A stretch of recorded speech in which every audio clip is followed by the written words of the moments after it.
आई आप सबके बीच में भावी मुखिया प्रत्याशी, पढ़ल लिखल शिक्षित सुयोग्य नेता, जुआ कौन बोला? जुआ नेता, गौरव वाला।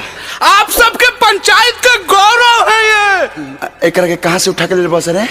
अरे भैया ये बहुत बड़ा अनाउंसर है। मुखिया जी अपना माइक थामिए और अपने दिल की बातें बोल दीजिए और ताली बजाइए, ताली। ए मुखिया जी माइकवा ऑन कर ली है, ये मेरा स्टाइल है। जल्दी जल्दी बोली ना तो भीड़ भाग जाएगी। है चुप मित्रों, कॉपी मत करी। अरे पहले करके भगाओ से हाँ तेजा जुटल सब माई बहन चाची चाचा दादा दादी जितना लोग उपस्थित बा, समस्त जनता जनार्दन के आप लोग के प्यारा मुखिया अरविंद अकेला कल्लू के बार बार प्रणाम बा। रउआ लोग के आशीर्वाद और प्यार से हम फिर से मुखियाई में खड़ा भइल बनी और हमरा उम्मीद बा कि फिर से आप लोग हमरे के मुखिया बनाई लो। देखिए जौन जौन वादा कइनी सब पूरा कइनी, का ना दिहनी, नल जल कल शौचालय वृद्धा पेंशन गेहूं चाउर सब बंटवानी। 5 साल में कोनो दिक्कत भइल तो हम चाहतनी कि अपन कीमती वोट हमरे के रउआ लोग दी लोग और अपन घर के बेटा के मुखिया बनाई लोग कि आगे भी कोनो दिक्कत ना होखी। सब दिक्कत के लिए बड़ा माइक तो है ने। ये देखिए भुवनेश्वर से विधायक करके आई है मुखिया चांदनी सिंह जी, इस गांव का विकास करेंगी। जब चलते हैं तो लगता है कि साक्षात लक्ष्मी का आगमन हो रहा है। अब आप लोगों के गांव को स्वर्ग बनाएंगी। हम चाहते हैं कि अपने पंचायत के लोगों से 2 शब्द बोलिए।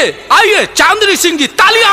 हेलो एवरीवन, कैसे हैं आप सब? उम्मीद करती हूँ कि आप सब बहुत अच्छे होंगे। मैं आप लोगों के पंचायत से चुनाव लड़ रही हूँ और आप लोग अपना एक एक कीमती वोट देकर मुझे भारी से भारी मतों से विजयी बनाइए। चुनाव चिन्ह बता दे मुखिया जी। जी, मेरा चुनाव चिन्ह है गैस सिलेंडर छाप। कुछ क्वालिटी बा, लेकिन आपने पहले क्या किया है वो बताइए। अरे तो सुनो, गाँव के गली गली नली बनवाइनी,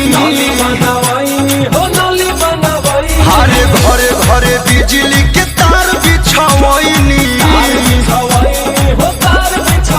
आज गौआ के शहर बनहिनी की वोट मांगे ओहिनी ये भैया। हरे वादा कोई सब पूरा कोई फिर से वोट मांगे ओहिनी ये भैया।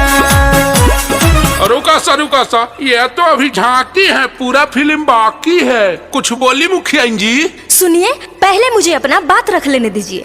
श्रीमान आप यदि हमको जिताएंगे, मुखिया जी श्रीमान आप यदि हमको जिताएंगे, वोट देके आप लोग नहीं पछताएंगे।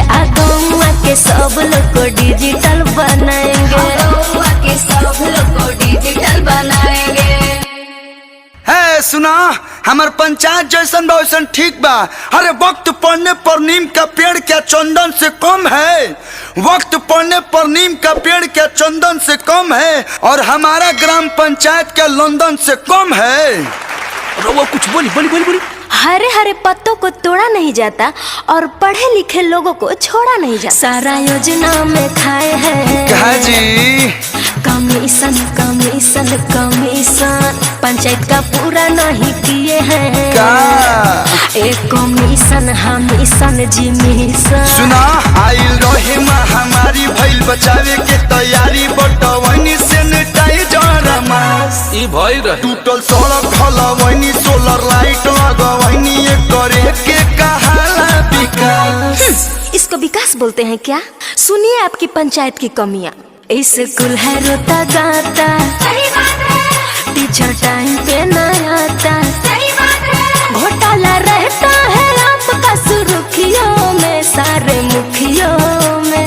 नाये चाचा झूठ बोलतिया। छोड़िए, पहले मुखिया जी को बोलने दीजिए। श्रीमान आप यदि हमको जिताएंगे, श्रीमान आप यदि हमको जिताएंगे, बोले हैं जवान हम करके दिखाएंगे, आदर्श ग्राम पंचायत का हम दर्जा दिलाएंगे। देखिए हम ज्यादा कुछ ना बोलम, बस ये नहीं हो रहा करतनी। इंग्लिश मैडम के बात में न आई हा, बीटेक वाली मैडम के बात में न आई हा, कलुआ के फेर से हूँ मुखिया बनई है, अपन कलुआ पर प्यार आशीर्वाद बरसई हा। हम हम निरंतर प्रयास कैले बानी, एक गोड़ पर खड़ा होके 5 साल रउआ लोग के दिन रात सेवा कैले बानी। अब फैसला रउआ लोग के हाथ में बा कि केकरा के मुखिया बनाए लोग। चला कश्यप। चली मुखिया जी भागी, माहौल गरम बा। हाँ चलिए।